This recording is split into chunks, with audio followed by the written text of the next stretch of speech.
Parece que a algunos no les basta con dar un golpe de estado, sino que le agarran tanto gusto a la práctica que no pasa ni un año y ya quieren dar otro.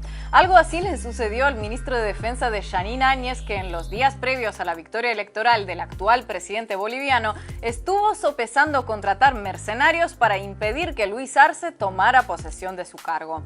Así lo revelan unas grabaciones que acaban de salir a la luz y que demuestran que la moda en América Latina de pagar a contratistas armados para que arreglen realidades políticas que disgustan al cliente, lejos de extinguirse, suma adeptos. ¿En qué consiste esta práctica? ¿Quién la ampara? ¿Y qué consecuencias puede tener? Se lo contamos en este video. Ahí les va.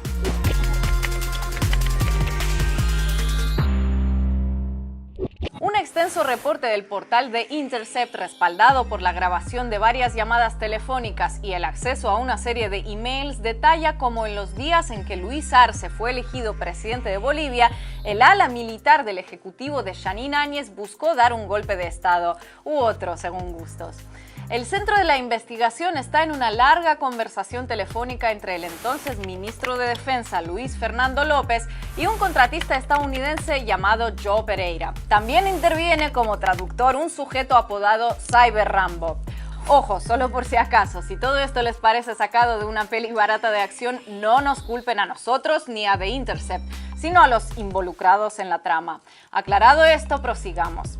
En los 15 minutos que dura la llamada principal, el por entonces ministro y el contratista hablan con lujo de detalles del número de efectivos paramilitares que serían traídos desde el exterior para participar en la asonada, del tipo de contrato que se firmaría entre las partes y la logística sobre el traslado de los mercenarios.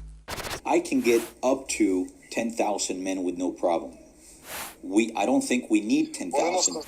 Es un gran dato. All special forces. I can also bring about 350 what we call LEPs, law enforcement professionals, to guide the police.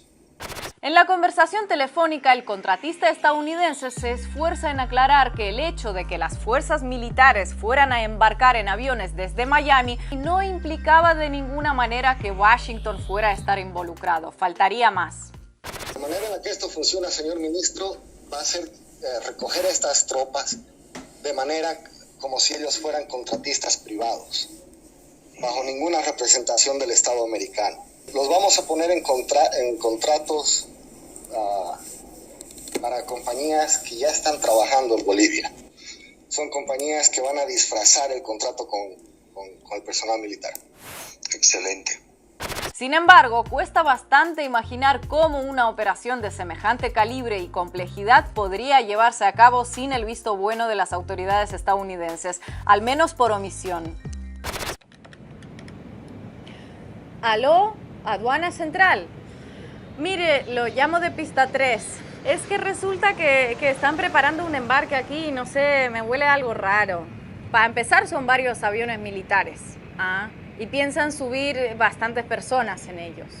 Un montón. Siguen llegando buses cargados de gente. Sí, déjeme reviso la lista de pasajeros y le digo exactamente. Abbott, Peter, Adam, Steven, Allen, Chris, Anderson, Orlando, Andrews, James. No todos se apellidan empezando por A, pero es que la lista es en orden alfabético. Bueno, pero no se enoje, no leo más si no quiere. Y casi me olvido, en bodega están cargando armas. Buah, sí, de todo hemos visto: fusiles, cajas de munición, granadas, un lanzallamas. Sí, yo también hace rato que no veía ninguno. ¿Que a dónde van los aviones? No le dije, a Bolivia. ¿A luz verde entonces? Vale, no volveré a molestar por cosas menores. Entendido. El entonces titular de Defensa defendía la ejecución de su plan porque, a su criterio, al llegar al poder, Luis Arce supuestamente eliminaría las Fuerzas Armadas para sustituirlas por milicias cubanas y venezolanas. Un supuesto que se escucha en sectores opositores de Bolivia desde tiempos del primer gobierno de Evo Morales y que, por supuesto, nunca pasa de mero supuesto. En las llamadas, López afirma a sus interlocutores que entre el 95 y 98% de los oficiales estaban con él, excepto una minoría que se posicionaría con el caballo ganador porque ganó las elecciones. Vaya, qué grupito minoritario tan excéntrico, aceptar que el nuevo presidente era Luis Arce solo porque se impuso en la votación con más del 55%. Como bien saben, el levantamiento finalmente nunca tuvo lugar y el jefe de Estado electo asumió su cargo sin mayores inconvenientes, pocos días después de estas llamadas.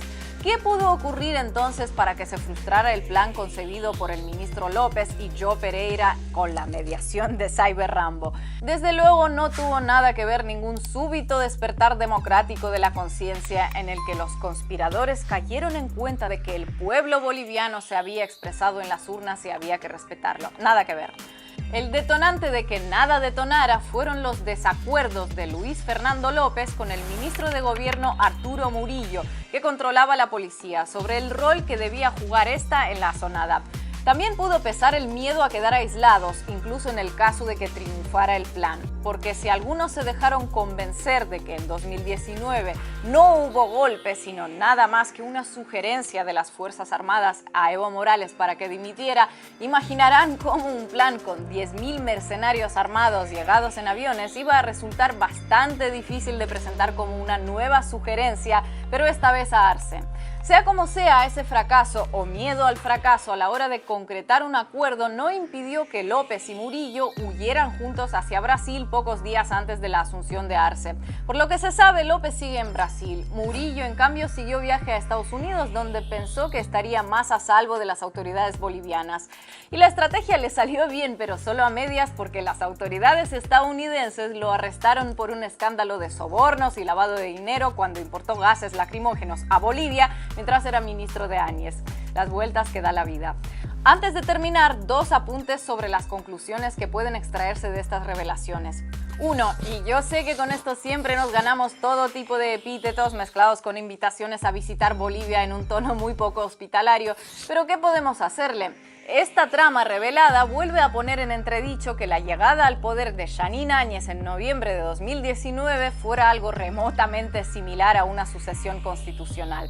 No ya porque aquel famoso informe de la OEA tuviera menos rigor académico que un compilado de chistes de Jaimito, o porque la amplia victoria de Arce enterrara el discurso del pueblo boliviano cansado de la dictadura del MAS, temas que abordamos extensamente en pasados videos. Es que ahora, además, para proseguir por la senda argumentativa del no hubo golpe, resulta que hay que admitir como perfectamente compatibles dos hechos mutuamente excluyentes: que el grupo de demócratas convencidos que accedieron al gobierno por puro amor a la Constitución y las leyes es el mismo que cuando 12 meses después tuvo que entregar el poder se puso a llamar frenéticamente a la línea caliente del 0800 mercenarios. Admitan que es mucho pedir.